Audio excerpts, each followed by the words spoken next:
Hello everyone.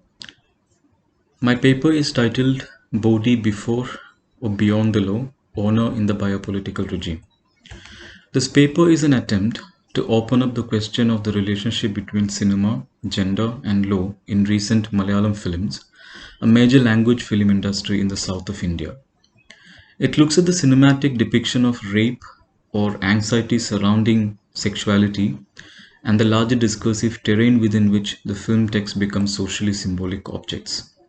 A site where questions relating to honor and sexuality are also entangled with perceptions of caste, gender, desire, and communal infringement. One important argument relating to honor-based crimes in Indian subcontinent is to do with the question of legal enforcement, that is, bringing such criminal acts under law.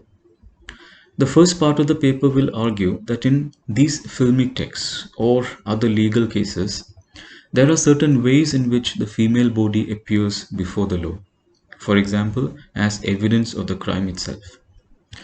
This renders the female body as a site that can be claimed by law as evidence and as such subjects to demands of absolute disclosure and access. The second part of the paper will look at a set of more recent films that raise a different question.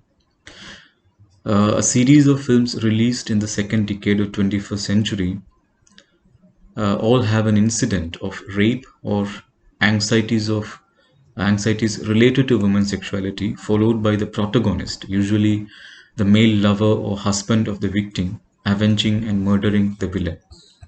Here we see a different kind of failure of law in addressing both the crimes, as the body of the rapist is inaccessible to the law, though inscribed within it, reminding us of Agamben's Homo Sacer. Based on the analysis, the paper will argue that in both cases, that is, the rape survivor's exposure to law as a body of evidence and the perpetrator's presence in the narrative only as an absent evidence, resulting in the impossibility of any meaningful legal course, share notions of honor which has been integral to the biopolitical regime in India. Though we are not concerned here about the carp formations largely present in northern states of India, I want to submit that many of the notions that underpin, implicitly if not directly, the gender relations in Kerala are not very different from them. In that light, it would be helpful to briefly discuss the carp and how they relate to the notion of honor. In North India, Carp Panchayats are a union of village elders which work as quasi-judicial bodies that pronounce judgments based on the customs and traditions of the particular caste or community. They often come to the limelight when there are murders of young men or women, known as honor killing, who fall in love or choose to marry partners of their own choice, which Carps don't allow, as, according to them, such acts transgress community norms. What is noticeable in such articulations of power is a complete suppression of women's agency. Even cases of rape will be seen by Carps as the result of sexual promiscuity of women and as something that brings dishonor to the family and the clan. Even though honor killings don't happen in Kerala, the discourse associated with rape usually share notions of honor that we see in carp-like formations. While saying this, it has to be noted that there was a recent incident in which a 22-year-old man belonging to the OBC community was stabbed by his wife's family as their marriage was seen as transgressing the caste hierarchies. Judicial procedures in relation to cases of rape suffers from an inherent problem that it turns the rape survivor into an object of evidence. A subject that undergoes extreme violence therefore is converted into a mere body which has an evidential value. This indirectly places the onus of proving the wrong on the woman. The rape survivor therefore undergoes a double exposure. One, the criminal act of rape itself, then the demands of law for establishing evidence. The shame and agony associated with the second is not simply a judicial ordeal, it is strictly speaking a social one. For example, the diversion to the propriety of dress that women can wear or the time of the day or night she can be seen in the public. What supports this popular condemnation is the idea that rape is necessarily a result of self-exposure and therefore women are always already must be guilty. That is, the punishment for the rape survivor is already at work even before the trial, even before evidences are established for corroborating or otherwise of the criminal act. What is striking is how such an assumption is already operative in legal procedures when it violently turns the rape survivor into evidence without any sort of moral compunction.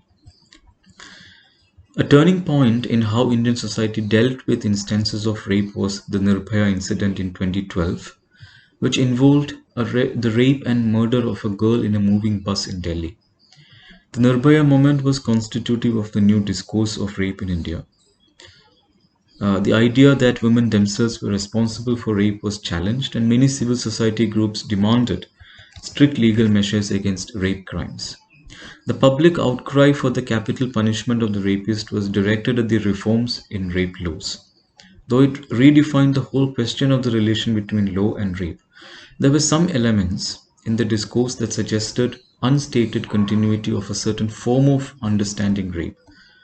Now, the onus is no more on the woman, but demands for capital punishment and summary justice were sometimes based on the very same notions of honor and respect. A larger question that arises from our discussion so far is how to understand the simultaneous existence of positive law guaranteed by the establishment of the republican polity on the one hand, and the social mores of the community which bases itself on principles that are not only different from the laws of the state, but often runs contrary to them. What we see in the case of Sudanelli rape incident is the unequal relation that different subjects have with law and justice. But in the case of films that we are going to analyze, now we are in a situation of a complex, simultaneous presence and absence of categories of law and justice that is available to the perpetrator. I will briefly refer to a film that captures the post-Nirbhaya public sentiment, Drishyam, that was released in 2013, immediately after the Nirbhaya incident. The story revolves around George Kutty, who runs a cable TV service in a rural area in Kerala. The film starts by showing the happy family of George Kutty, including his wife Rani and two daughters Anju and Anu. The life faces a turmoil when Varun Prabhakar, who is the son of a high-profile police officer and Anju's college mate, enters their life. He photographs Anju in the bathroom using a mobile camera and blackmails her at her home.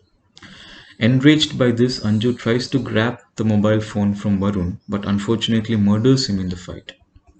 George Kutty intervenes in the situation and hides Varun's body, and the family tries to carry on as normal. As Varun goes missing, an investigation begins, and some of the leads, picked especially by a police constable who is acrimonious to George Kutty, suggest the possible involvement of George Kutty, but the police gropes in the dark without any solid evidence against him. George Kutty and family is subjected to different forms of violence by the police in an attempt to prove them guilty. But a very clever and precocious George Kutty knits a web of lies and make all around him believe that they don't have anything to do with the disappearance of Varun.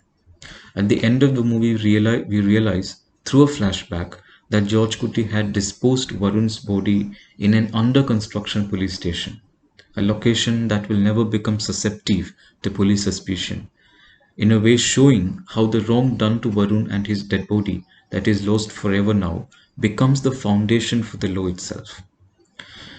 The notion of honor is intertwined with this question of law and sexual violence, as it is the invisibilization of Varun's dead body that protects the honor of the family by not bringing the anxieties related to sexuality into the public. Most of the times the narrative resolution, that is revenge, happens without any recourse to law, and therefore the very fact of rape not going out of the family. What complicates this narrative is also the fact that law, in these cases, are helpless. It knows the secret of the crime, but is impotent. It is this that secures the honor of the family. It may be the case that the rape culture in India may be understood from this specific traditional stricture that sexual violence cannot be brought into the ambit of state's law.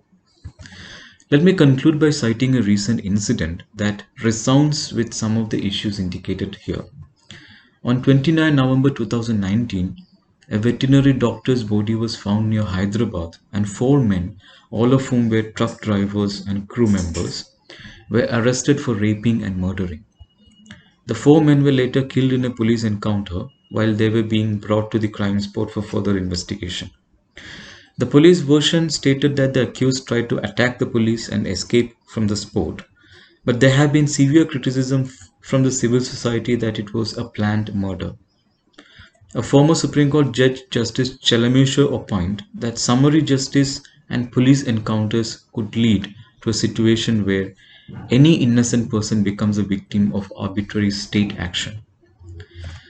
This incident and the other issues discussed point to a need to understand the transformation that is happening to the ideological structures of law in contemporary India. Thank you.